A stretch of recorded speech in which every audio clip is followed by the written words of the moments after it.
warahmatullahi wabarakatuh. Waalaikumsalam warahmatullahi wabarakatuh. Guru TK Negeri Kecamatan Rangkui yang saya hormati dan yang saya banggakan.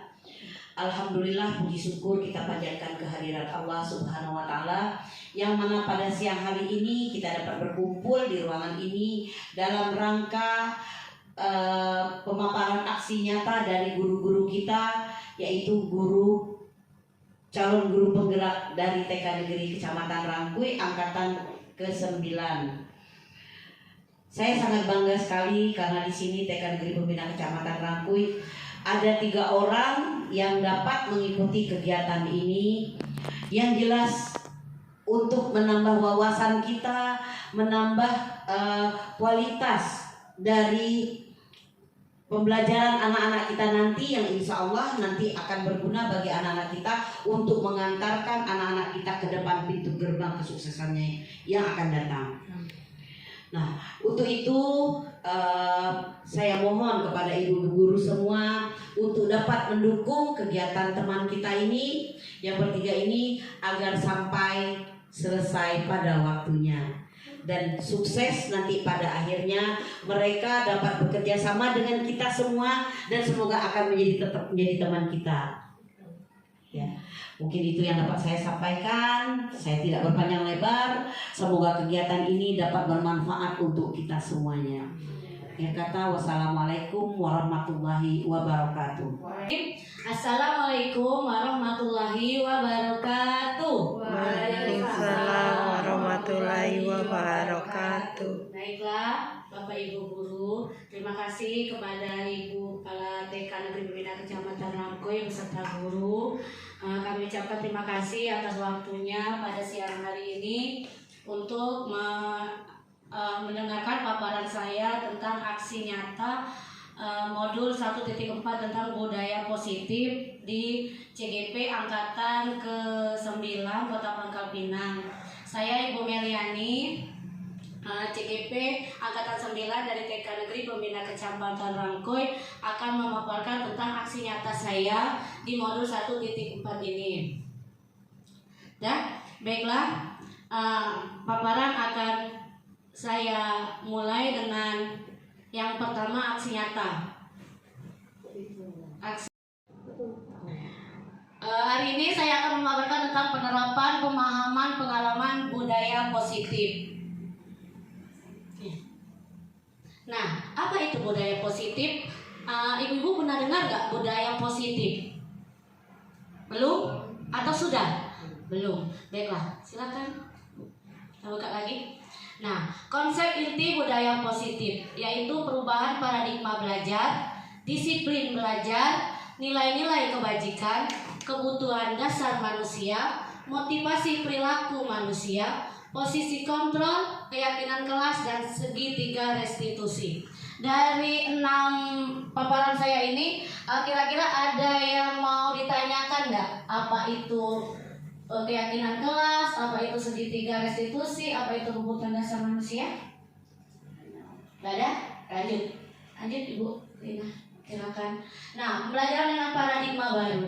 Kita ketahui dengan paradigma baru itu yaitu pembelajaran paradigma merupakan pembelajaran yang dirancang berdasarkan prinsip pembelajaran berdiferensiasi, sehingga para peserta didik belajar sesuai kebutuhan berdasarkan tahap perkembangan sesuai teori sekolah modern untuk mewujudkan profil belajar Pancasila. Ya, ibu-ibu di sini pasti Bu Meli yakin dan percaya sudah tahu tentang profil pelajar Pancasila itu, yaitu apa Bu? Beriman dan bertakwa kepada Tuhan Yang Maha Esa, terus berkebinekaan global, bergotong royong, kreatif, benalar, kritis, dan mandiri. Nah, terusnya miskonsepsi teori kontrol. Itu ada ilustrasi guru mengontrol murid, ilustrasi bahwa kritik dan membuat rasa bersalah mampu menguatkan karakter, ilustrasi bahwa semua penguatan positif efektif dan manfaat, dan ilustrasi bahwa orang dewasa berhak memaksa. Ini yang miskonsepsinya teori kontrol ya. Nah, disiplin positif. Disiplin positif itu sudah tahu apa artinya di situ, belajar mengacu pada disiplin diri, bertanggung jawab terhadap apa yang dilakukan berdasarkan nilai-nilai yang diyakini. Disiplin positif merupakan salah satu cara penerapan disiplin yang bertujuan untuk menumbuhkan kesadaran serta memberdayakan peserta didik tanpa imbalan, penghargaan atau reward, ancaman ataupun hukuman. Jadi bu guru kita nggak boleh lagi memberikan reward. Itu boleh reward itu tapi tidak maksudnya berupa barang terus ya. Reward itu ya ada kan kayak bintang. Terus ancaman, jangan sekali-sekali kita mengancam murid kita karena murid kita bukan penjahat ya. Terus apalagi memberikan hukuman kepada murid kita, itu apalagi di TK ya, kurang baik ya bu guru ya. Terus lanjut. Nah, contoh nilai kebajikan atau institusi organisasi. Ini tadi yang Profil Pancasila, ini tadi yang primary years program, ada toleransi, terus itu ada mandiri, menghargai ya ibu. Ibu guru yakin dan percaya sudah tahu semua ini ya. Terus ada lagi keterampilan hidup. Keterampilan hidup. Terus, nah kebutuhan dasar manusia. Apa itu kebutuhan dasar manusia?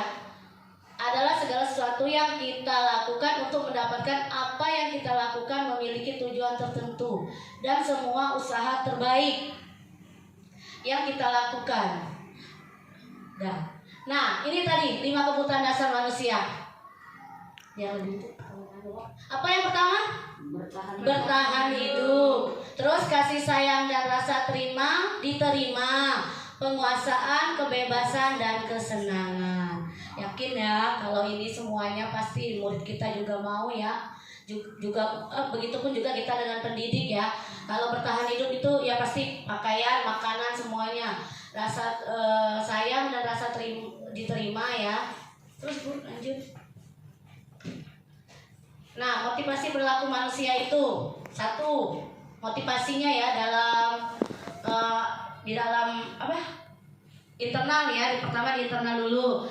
Yang ini motivasi di eksternal. Eksternal itu menghindari hukuman atau ketidaknyamanan. Jadi kalau kita sudah tidak nyaman, ibaratnya misalnya gini ya, murid kita kalau di kelas itu sudah benci dengan misalnya tanda kutip misalnya pelajaran matematika nih udah benci, pasti dengan gurunya juga benci. Nah itu mulai dia tidak nyaman. Nah karena dia tidak mau dihukum, jadi ya sudah menghindari hukuman saja. Berarti pembelajaran bapak itu lewat-lewat saja. Itu tadi kata sekarang ini masuk kuping kanan keluar kuping kiri, karena untuk menghindari hukuman tadi ya bapak ibu ya, ketidaknyamanan tadi. Sudah tuh untuk mendapatkan imbalan atau penghargaan. Nah misalnya ayo masuk, nanti kalau masuk nanti kamu saya kasih hadiah misalnya ya. Nah itu tadi untuk mendapatkan imbalan. Ya udah masuklah, berarti kan dari luar. Nah ini yang diharapkan itu motivasi internal. Motivasi internal itu yang di dalam diri sendiri. Oh aku mau masuk nih, memang belajar itu penting untuk aku. Berarti kan memang dari dalam. Nah tuh nilai-nilai yang mereka percayai. Oh kalau aku mengikuti matematika itu aku akan menjadi pintar, aku akan menjadi ini itu. Ini yang diharapkan pada murid itu ya bapak ibu ya. Terus nah tadi Bapak Ibu guru kita bedain ya antara hukuman sama ancaman sama istilahnya apa ya, ibaratnya memberikan sanksi, itu beda semua ya. Nah, kalau hukuman itu tidak rencana, tiba-tiba murid tidak tahu apa yang terjadi, dilibatkan bersifat satu arah. Berarti kalau bersifat satu arah itu guru di situ yang menjadi hakim, murid di situ sebagai tersangkanya. Terus konsekuensinya terencana, disepakati sesuai aturan, murid tetap dibuat tidak nyaman, dan sikap guru selalu memonitor murid. Nah, ini tadi yang saya mau perkenalkan di pada paparan saya CGP ya, karena kami sudah melakukan itu restitusi. Namanya restitusi. Restitusi ini proses menciptakan kondisi bagi murid untuk memperbaiki kesalahan. Terus proses kolaboratif yang mengajarkan murid untuk mencari solusi sendiri. Jadi ibarat gini Bu ya, kita ada kasus nih. Misalnya ada kasus hari ini misalnya Rakel memukul Rauf hari ini ya. Jadi kita mukul itu jangan kita salahkan si Rakelnya, nanti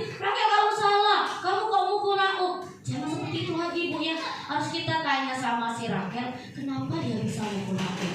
Ditanya. Jadi kita nanya benar-benar, ya. Terus Bu, lanjut. Nah, posisi kontrol guru di sini ada 5. Ada 1 penghukum, ada yang kedua membuat merasa bersalah, ada yang ketiga teman, ada pemantau, dan ada manajer. Nah, penghukum ini kayak gini Bu Guru. Kita mendapati kasus seperti Rakel tadi, kita langsung hukum Rakel. Rakel, kamu ibu hukum, kamu ibu jemur di tengah lapangan. Nah, itu penghukum. Tapi kalau pembuat merasa bersalah seperti ini, Rakel, kamu lagi yang melakukan ini. Nah, dia rasa bersalah ya. Jadi kayak terus yang salah, nah, kayak gitu. Terus kalau teman, ayolah Rakel, kenapa kamu mukul aku tadi? Ada apa? Kok kamu bisa marah? Nah, itu teman. Kalau dia sudah bicara, ayolah tadi. Kalau kita guru, pemantau itu, kalau mantau baik. Rakel, kalau kamu mukul kawan terus, kadang naik kelas. Nah, itu pemantau. Terus kalau manajer itu cuma memberi nasihat juga. Seperti ini contohnya ya. Saya kasih contoh satu. Nanti di belakang kayaknya. Contoh penerapan 5 posisi kontrol guru tadi ya. Nah, misalnya kayak ini. Siswa tidak memakai atribut lengkap saat upacara bendera. Hormat pada bendera selama 1 jam. Nah, itu menghukum kata saya tadi ya. Itu yang menghukum. Kalau membuat rasa bersalah, berapa kali ibu bapak memberitahu kamu selalu saja mengecewakan ibu. Jadi kayak kita tuh membuat rasa bersalah tadi kan, mengatakan ibu kecewa kamu. Nah, itu. Terus lanjut. Ya tadi ya, yang tadi. Nah, kalau teman, ayo dong ikut aturan sekolah. Tolong bantu ibu ya, anak ibu guru ya. Misalnya sekali ini saja, sudah tidak apa-apa, lain kali jangan sampai berbuat seperti ini lagi. Terus lanjut lagi pemantau tadi, kamu sudah melanggar peraturan sekolah, kamu tahu konsekuensinya. Setelah upacara kamu beli atributnya. Nah, jadi dia harus memantau dan memaksa juga harus membeli atribut. Yang terakhir tadi yang manajer ya. Apakah kamu tahu kesalahanmu? Kira-kira bagaimana kamu untuk memperbaikinya? Nah, posisi kontrol apakah? Saya tanya ya Ibu Guru ya. Tadi setelah penjelasan saya kecewa sekali dengan kamu. Kira-kira Ibu Guru itu sebagai apa? Penghukum, pemantau, teman, manajer, atau membuat rasa bersalah? Iya, benar sekali. Pembuat rasa bersalah. Bagus sekali ya. Makasih Bu. Lanjut. Nah, yang terakhir keyakinan kelas. Selama ini tadi ya Bapak Ibu ya, saya ini dulu. Keyakinan kelas itu apa sih Bu? Kemarinnya itu dinamakan peraturan kelas ya Bapak Ibu ya. Nah, peraturan kelas itu siapa sih Bu yang buatnya? Iya, guru. Nah, kalau di sini, ayo kita coba sekarang Bapak Ibu Guru, Ibu Guru saya mengajak untuk membuat keyakinan kelas ini. Kita harus melibatkan anak-anak. Jadi ketika misalnya saat mencuci tangan, jadi mencuci tangan itu kita libatkan anak-anaknya seperti ini. Anak-anak hari ini kegiatan kita misalnya mau mencuci tangan. Sebelum mencuci tangan, apa yang harus kita lakukan? Itu kayak SOP ya Bapak Ibu ya. Tapi libatkan anak. Jadi kita dengar anak dulu misalnya, ayo siapa yang mau cuci tangan yang pertama, apa keyakinan kelas kita ketika cuci tangan ya. Seperti itu. Nah, ini pembentukan keyakinan kelas tadi bersifat abstrak, berupa pernyataan universal, dibuat dalam pernyataan positif, sedikit saja agar mudah diingat. Jadi mudah diingat anak. Misalnya apa tadi? Antri di belakang kawan, kayak gitu ya. Sesuai dengan kondisi kelas, dilibatkan saat membuat keyakinan kelas semua warga sekolah itu tadi. Terus lanjut. Nah, itu tadi. Oke, ini menstabilkan identitas ya, yang segitiga dari restitusi. Segitiga restitusi. Berdasarkan prinsip pembuat kesalahan bagian dari proses pembelajaran. Membuat salah itu wajar. Jadi tidak ada manusia yang sempurna. Jadi kalau anak kita yang hari itu ada kesalahan, jadi anak kita tuh jangan disalahkan Bapak Ibu ya. Karena kita ini manusia tidak sempurna. Nah, ini Bapak Ibu juga pernah melakukan itu. Nah, jadi kita nggak apa-apa ngobrol misalnya, iya kemarin kalau ibu guru diganggu juga, guru juga marah sama kayak Rakel. Misalnya ibu ya, ini contoh ya kita di TK, sama kayak Rakel, guru juga akan marah. Tapi, nah baru kita tekankan di situ ya. Jadi bapak ibu tidak mencari siapa yang salah. Nah jadi kita tidak boleh antara dua anak itu, ini salah kamu, ini benar, kamu harus minta maaf. Itu jangan ya. Jadi kita harus cari solusi sama-sama. Bila perlu anak yang misalnya kayak misalnya membuang sampah atau anak yang memukul itu, kita bawa dia ke kelas sendiri. Jadi jangan di depan teman-temannya ya. Karena anak itu juga punya hati tadi ya. Kalau tadi ada. Terus kamu berhak merasa begitu. Nah, jadi anakku diberi hak untuk merasa itu. Kamu berhak merasa begitu. Tapi tadi terus lanjut yang kedua. Nah, validasi tindakan yang salah berdasarkan prinsip setiap perilaku berupaya memenuhi kebutuhan tertentu. Ini tadi validasinya ya dari segitiga restitusi. Kamu punya alasan mengapa melakukan itu. Ini pertanyaan-pertanyaannya ya, ibu-ibu ya. Kamu patut bangga karena telah melindungi sesuatu yang penting buatmu. Kamu melakukannya karena mempertahankan sesuatu yang penting bagi kamu. Jadi pertanyaan ini nanti rubah lagi ketika menghadapi kasus apa. Nah, yang ketiga itu adalah menanyakan keyakinan. Nah, keyakinan tadi tentang peraturan kelas tadi, Bu. Jadi sudah ketika kita sudah menanyakan, memvalidasi, baru ini menanyakan keyakinan. Jadi kira-kira Rakel, misalnya tadi ya dari kasus tadi, kalau Rakel itu kira-kira memukul itu salah, ada pelanggaran nggak Rakel kira-kira kalau memukul teman? Nah, misalnya dia ingat, iya ibu harus saling menyayangi sesama teman, menyayangi sesama teman. Misalnya dia ingat, dia yang menyebutkan, jangan kita bantu.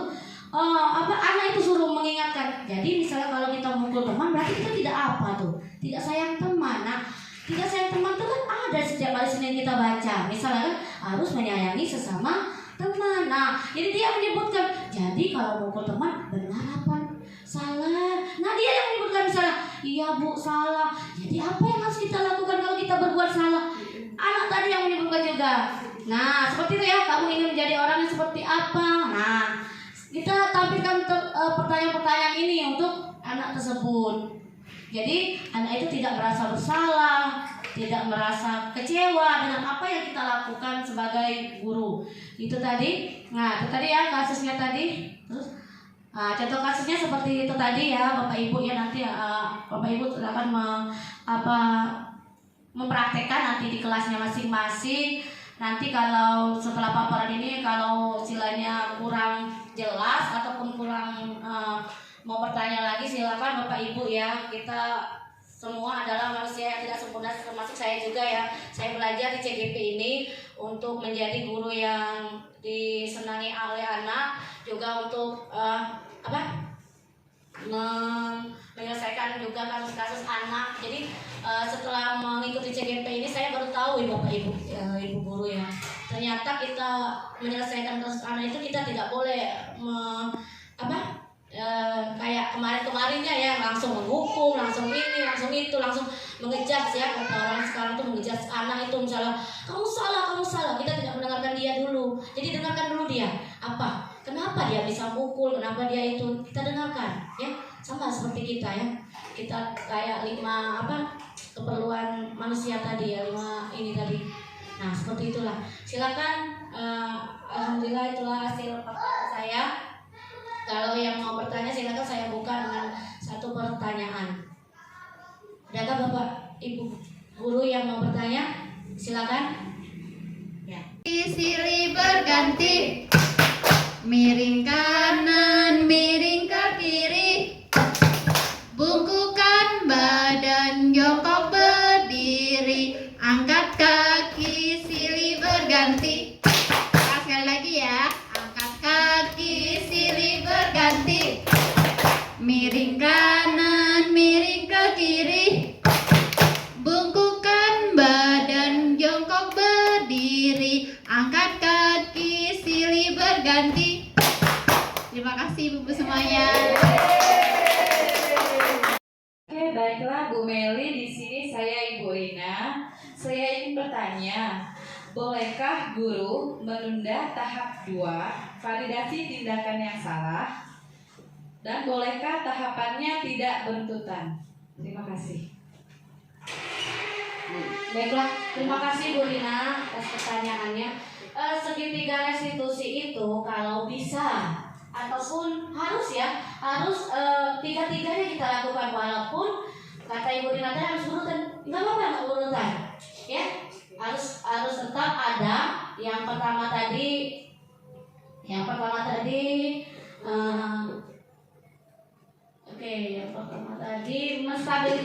menstabilkan identitas. Nah, misalnya misalnya terjadi validasi dulu nih, nggak apa-apa, validasi terus menstabilkan identitas, baru yang ketiga keyakinan. Jadi semuanya segitiga restitusi itu kalau bisa dalam pemecahan kasus anak itu harus ada tiga-tiganya. Itu tadi. Walaupun tadi ya yang 1 sama 2 tidak berurutan nggak apa-apa. Jadi mungkin dikasih nasihat dulu ya, berteman tadi ya, baru menstabilkan, karena marah-marah tadi kan, nggak apa-apa. Jadi kalau sudah boleh Bapak Ibu ya, tapi jangan lupa tetap keyakinan harus kita tanyakan kepada murid itu ya Bapak Ibu. Jadi tiga-tiganya harus ada. Itu saja. Terima kasih. Oke. Baiklah, saya akhiri pemaparan saya pada siang hari ini. Terima kasih untuk waktunya kepada Ibu Guru semuanya. Saya akhiri. Wabillahi taufiq wal hidayah. Wassalamualaikum warahmatullahi wabarakatuh. Waalaikumsalam warahmatullahi wabarakatuh.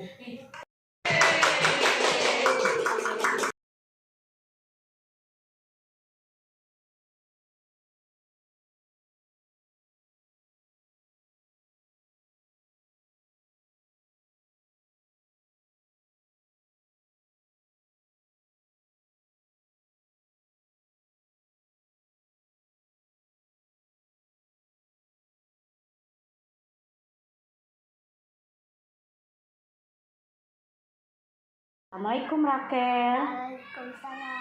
Nah, Bu Guru tanya, Rakel ingat nggak apa yang dilakukan ketika kita main tadi sama aku?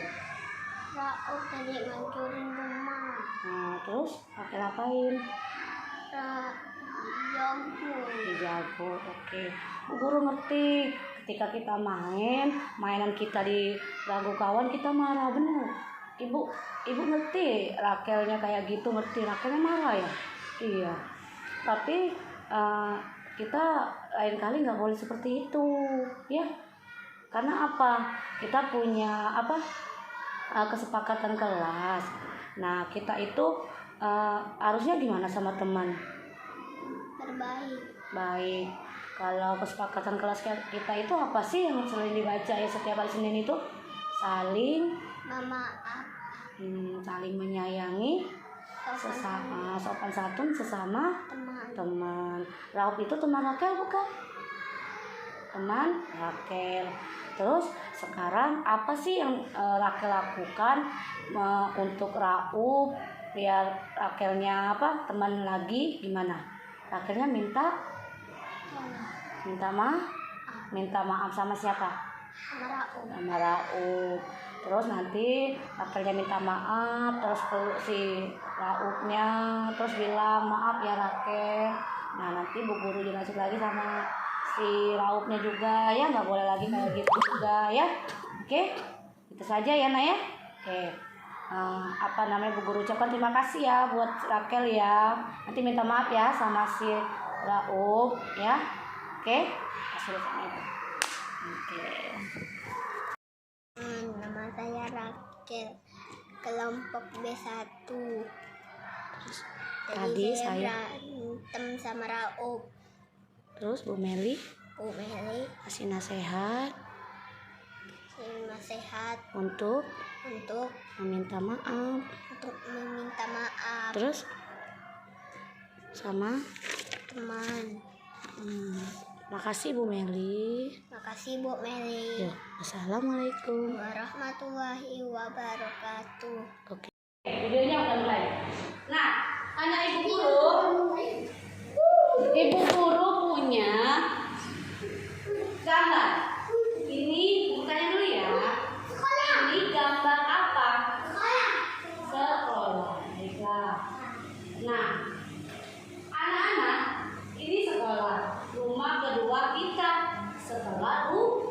rumah. Anak-anak setiap pagi pergi ke sekolah.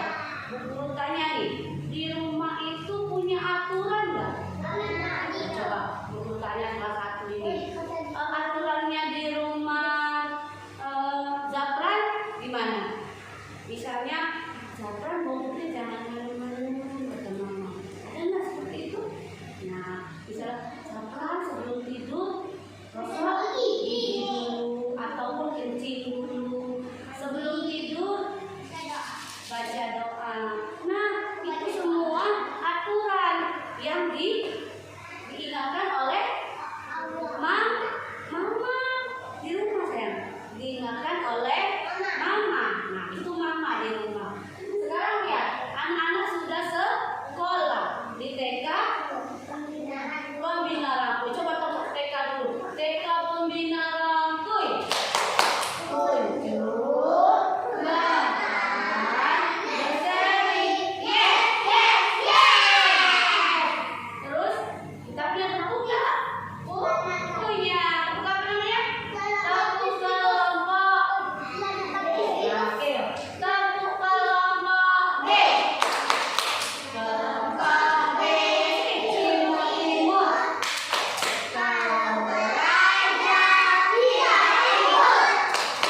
Nah, ini ibu ini untuk apa sih? Ya. Ini untuk ditempel. Jadi ketika anak ada yang tidak antri, kita ingatkan. Ataupun anak-anak yang lupa antri, misalnya lupa antri saat itu, ibu guru ingatkan. Kan kita sudah sepakat. Siapa yang menulis senyum di sini? Coba tunjuk tangan. Nah, berarti kita sudah sepakat. Ketika mau pulang, anak-anak antri dulu di belakang teman. Terus ini menyayangi teman. Nah, ketika ada anak-anak yang berantem, teman-teman liatin ini. Hei, kita tidak boleh berantem. Kita kemana-mana sepakat. Kita kemana-mana janji sama kita. Kan guru udah bikin sepakat. Kita tidak boleh apa? Tidak boleh memukul teman. Kita harus menyayangi teman. Ini kita sudah sepakat nih, Bu guru di sini ada nggak Bu gurunya? Bu guru di sini. Berarti Bu guru juga sepakat nih. Nah, ada ibu guru juga di sini, ada ibu guru juga di sini sama anak-anak. Nah, terus membersihkan kelasnya atau lingkungan sekolahnya, tidak boleh buang sampah sembarangan. Kita udah sepakat? Boleh sepakat? Sepakat. Terus membuang sampah pada tempatnya, kita sepakat? Kita sepakat? Iya. Terus mencuci tangan sesudah kegiatan atau sebelum makan, kita sepakat? Sepakat. Sekarang tepuk tangan. Nah, nanti ibu guru akan tempel di kelas kita. Nanti seperti ibu guru bilang tadi, hei, sini, kalian sama kau.